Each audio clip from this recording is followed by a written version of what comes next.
Señor diputado, sobre lo último que usted ha dicho en relación a los presupuestos, bueno, sobre la prórroga en Asturias no es preciso entrar en detalles, ya sabemos todos por qué hay prórroga y que esta situación nos obliga a recurrir a leyes extraordinarias en las que yo espero encontrarme con ustedes y con el conjunto de los grupos de la Cámara. Pero ya le dije en la primera respuesta que efectivamente vivíamos una doble prórroga, generada por nuestra incapacidad, nosotros mismos, para aprobar el presupuesto y la segunda, que el Gobierno de España es que ni siquiera ha presentado el presupuesto. No ha presentado un presupuesto. Imagínense que el Gobierno del Principado no hubiera presentado su presupuesto en tiempo y forma en Asturias, lo que estaría ocurriendo. Pero es que no solamente ha decidido, insisto, por su cuenta no presentarlo, sino además negarle recursos que son de las comunidades autónomas, y me estoy hablando de ese anticipo a cuenta por el que nos correspondía 116 millones. Yo creo que han tomado, y en este caso estoy hablando del Gobierno de España, una decisión irresponsable que responde a una concepción también irresponsable del Gobierno autonómico, porque esos recursos no deberían siquiera estar pendientes de la aprobación o no de un presupuesto en el ámbito de las Cortes Generales. Pertenecen a las comunidades autónomas. Y eso es verdad que nos genera un problema, y un problema muy serio en esta comunidad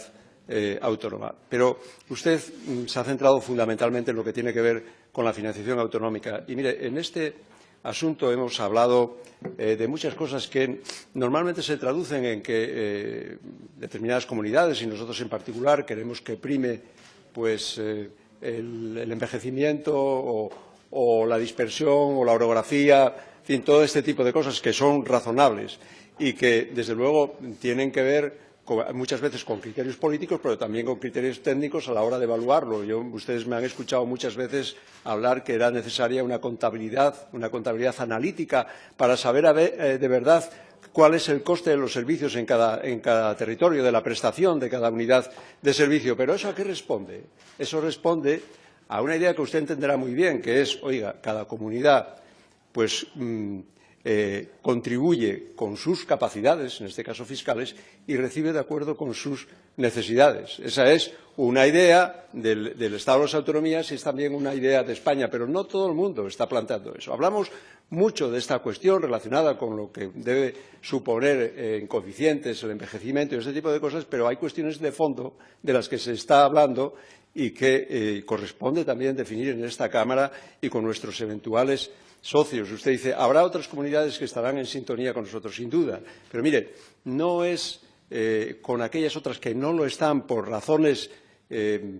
como tiene que ver, por ejemplo, imagínense, Murcia, Andalucía, de que quieran que prevalezca en mayor medida la población que otras cuestiones, sino con algunas comunidades que plantean cuestiones muy diferentes en cuanto al principio que yo decía de contribuir de acuerdo con la capacidad y recibir de acuerdo con la necesidad. Mire, por ejemplo, Madrid, a la cabeza de las autonomías, un crecimiento del 3,7% este año pasado. Pero si usted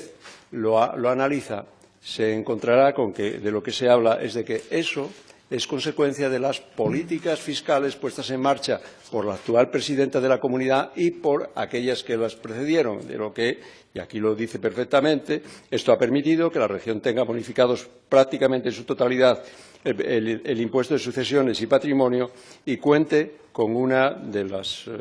fiscalidades más bajas en IRPF o en transmisiones patrimoniales y actos jurídicos documentados. Sí,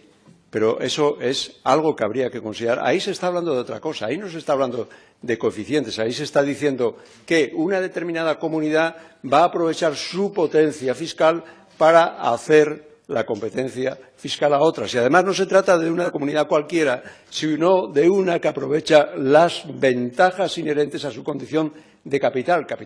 política, financiera, administrativa, en la que convergen todo tipo de infraestructuras aéreas o terrestres, precisamente por el concepto de capital. Y esa misma comunidad autónoma lo que se plantea es que a la hora de rehacer el sistema de financiación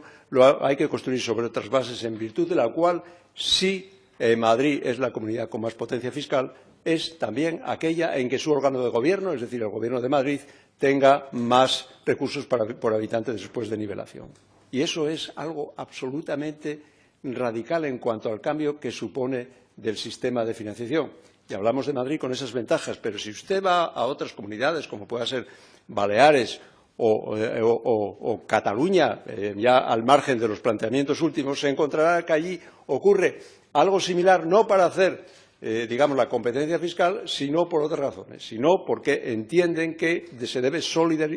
limitar la solidaridad porque esa es prioritaria con los, con su sociedad de referencia, llamémoslo así, o con los nacionales de lo que consideran su nación. Si además añadimos lo que es hoy una confederación a efectos fiscales que todos conocemos, la Confederación Foral o la Confederación Fiscal Vasco-Navarra, pues entendemos que en España existe un problema real entre la concepción de cuál va a ser el modelo en este caso que definitivamente se vaya a construir de financiación de las comunidades autónomas, que tiene que ver muchísimo, en definitiva, con el modelo de Estado y con que todos los españoles tengan efectivamente el mismo nivel de servicios. Eso es lo que se está hablando. Y por eso, además de todos esos coeficientes, nosotros, y cuando digo nosotros, digo el Gobierno de Asturias, y espero que todos ustedes nos oponemos cuando escuchamos otros términos, como es que haya más capacidad fiscal, que las comunidades autónomas tengan más capacidad normativa, que se termine inmediatamente o en diferido con el statu quo o que haya una nivelación parcial. Y eso es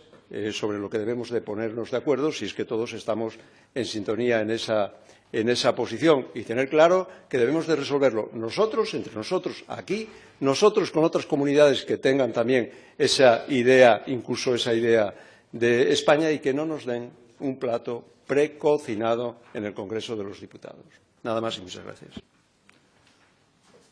Gracias, señor presidente.